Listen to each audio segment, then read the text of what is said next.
estos conceptos y estas ideas. Esta actividad la estamos haciendo en el marco de la aprobación de la Ley de Sitios de Memoria Histórica en Uruguay, que se aprobó el año pasado, a mitad de año, en junio. Y a partir de ahí, bueno, se venía trabajando en sitios de memoria, como que ese trabajo en los sitios empieza a tener una importancia mayor a propósito de la aprobación de la misma ley. Mañana, entre los temas va a ser el tema, hoy tomaremos más bien el tema de genocidios, terrorismo de Estado, y mañana nos volcaremos al tema de políticas públicas de memoria, evaluando, bueno, lo que se ha hecho y las amenazas presentes en el contexto de Sudamérica. Tenemos invitados a Daniel Feuerstein, que es un investigador argentino que ha investigado mucho el tema específico de genocidios. También tenemos compañero Martín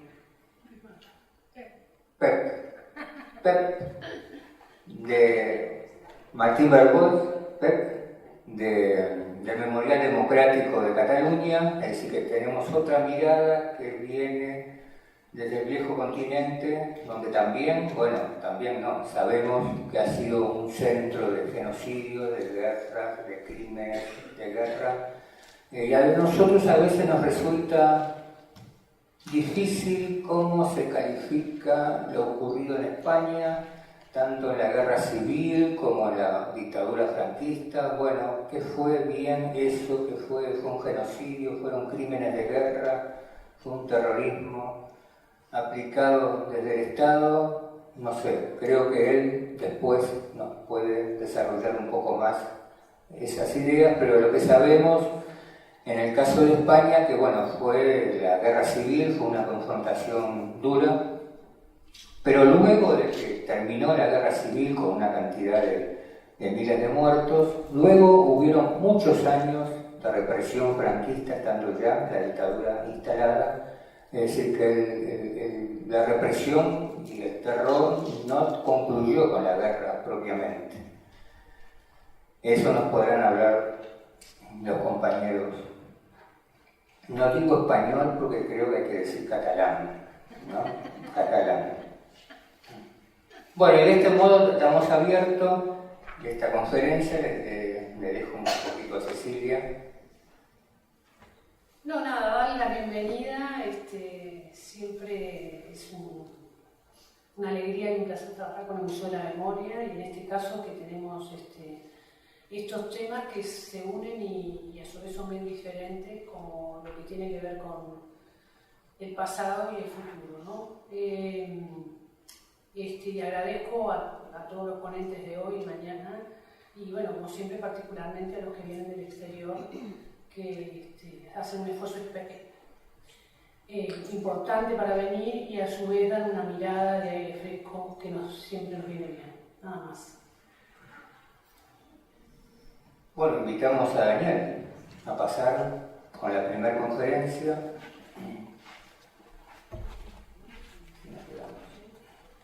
Daniel es investigador, es profesor de la UBA, se ha dedicado especialmente al tema de genocidios, está en el Tribunal de los Pueblos y ha asesorado a unos cuantos países en las investigaciones y en los fallos luego que ha hecho algunos donde ha actuado la justicia.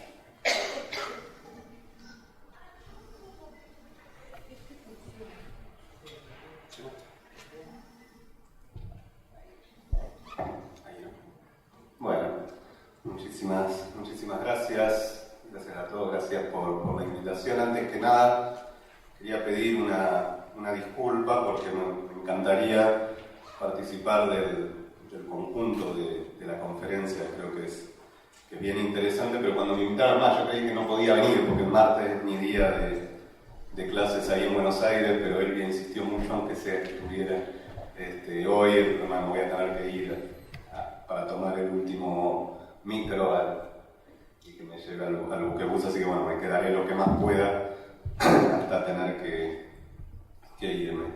Y un poco la idea de lo que me habían pedido para hoy era pensar algunas cuestiones en relación a comprender la disputa por la comprensión del uso de la muerte, del uso del terror y del uso del secuestro, de la tortura, de la desaparición en distintas experiencias históricas, y en ese sentido poder reflexionar acerca muy en especial del uso de distintas categorías y en particular de la categoría de genocidio.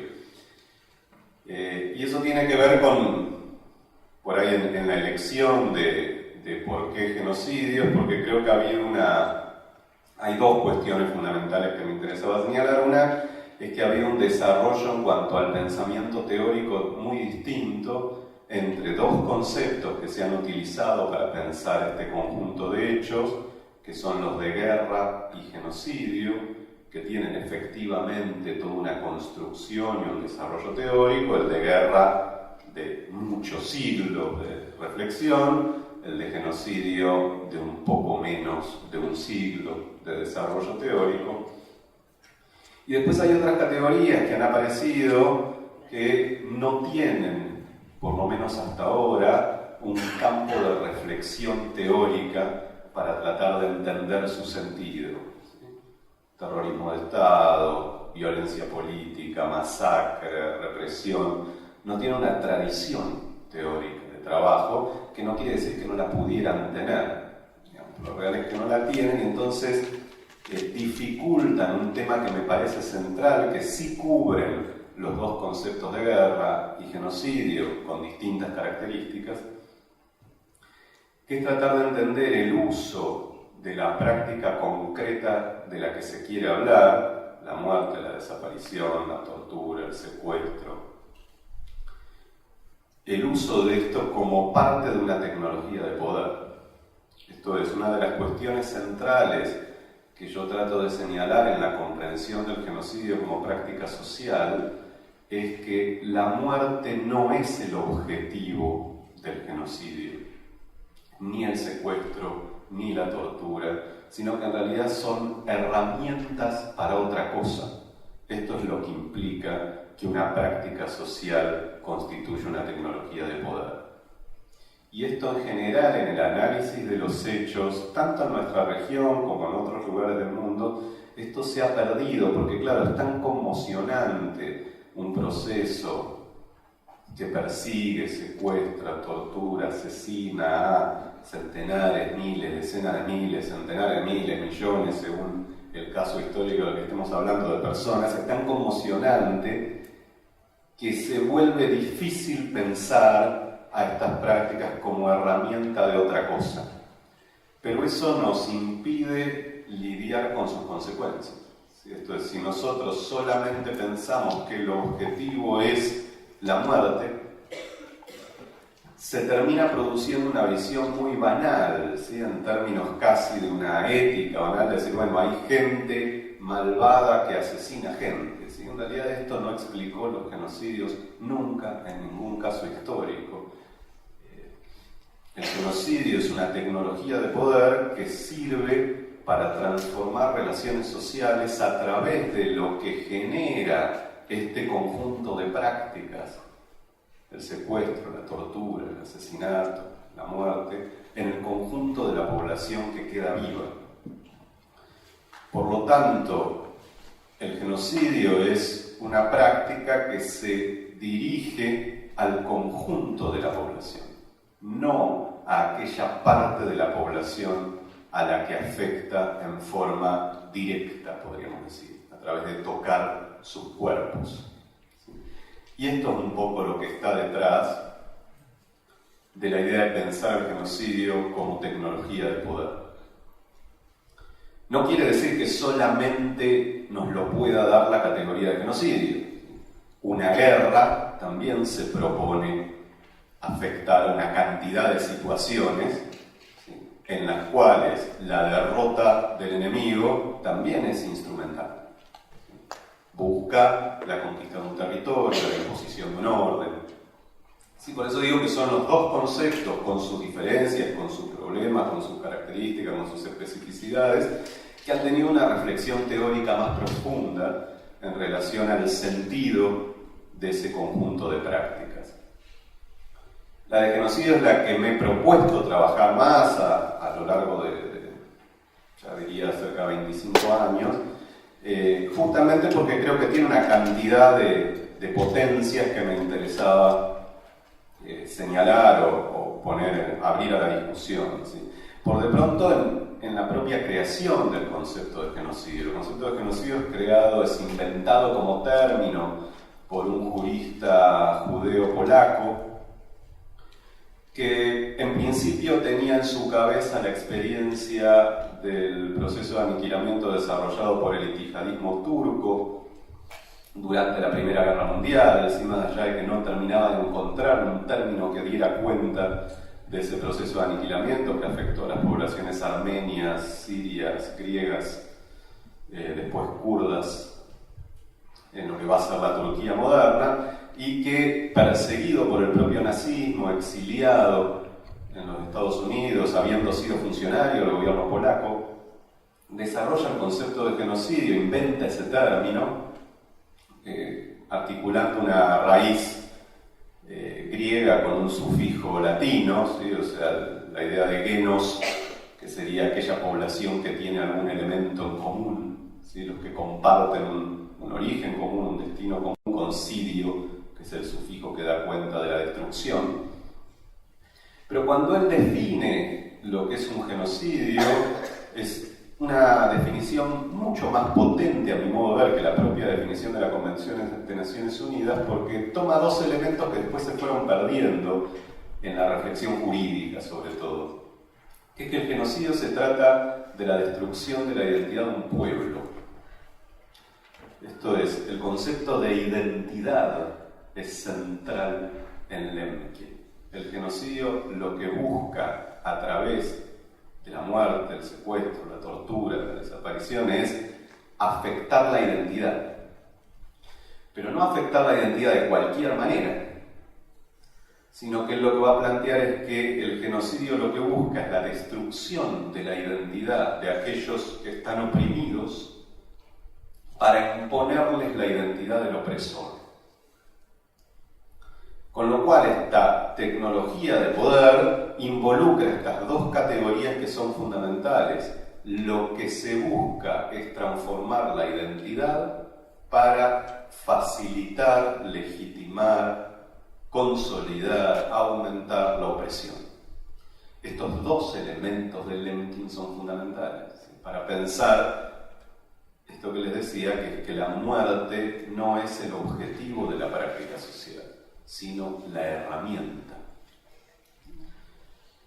Esto ha sido bastante difícil de asumir por los pueblos que han sufrido estos procesos, que en general, producto del impacto de esa transformación de la identidad, en los modos de representarse lo que ocurrió, la identidad que buscó ser destruida ha quedado por lo general ausente. Ha quedado imposibilitada de ser recordada. ¿Cuál era esa identidad? ¿Sí? Yo suelo decir, como judío y con tristeza, que el nazismo en ese sentido fue profundamente exitoso. En el sentido que aquella identidad judía, entre otras identidades que el nazismo buscaba destruir, efectivamente la destruyó. No quiere decir que para destruir esa identidad judía no tenía que quedar un judío en el mundo, de hecho quedaron judíos, sino que su identidad no pudiera estructurarse del mismo modo en que se estructuraba antes del nazismo. Y en esto fue exitoso. Efectivamente, en términos hegemónicos, la identidad judía se transforma antes del nazismo y después del nazismo. En nuestro territorio creo que el genocidio en ese sentido también fue bastante exitoso. Quizás no tan exitoso, pero sí bastante exitoso, en el sentido de que esas sociedades no han vuelto a ser las mismas y sus identidades se vieron profundamente transformadas por el terror. Una sugerencia. Sí. Cortar la proyección, que es interesante, pero no tiene que ver con la exposición. Entonces, te estamos siguiendo, mirando, pero constantemente a que dice que se apaga. A ver si lo podemos. Si apagamos así o si. ¿Sí? Ah, bueno, ahí va. Así no distraemos. Sí, a mí no me gusta usar PowerPoint en general, porque siento exactamente lo que dice Rodolfo, que distrae más de lo que ayuda. Ah, volvió. Entonces hay que apagarla más.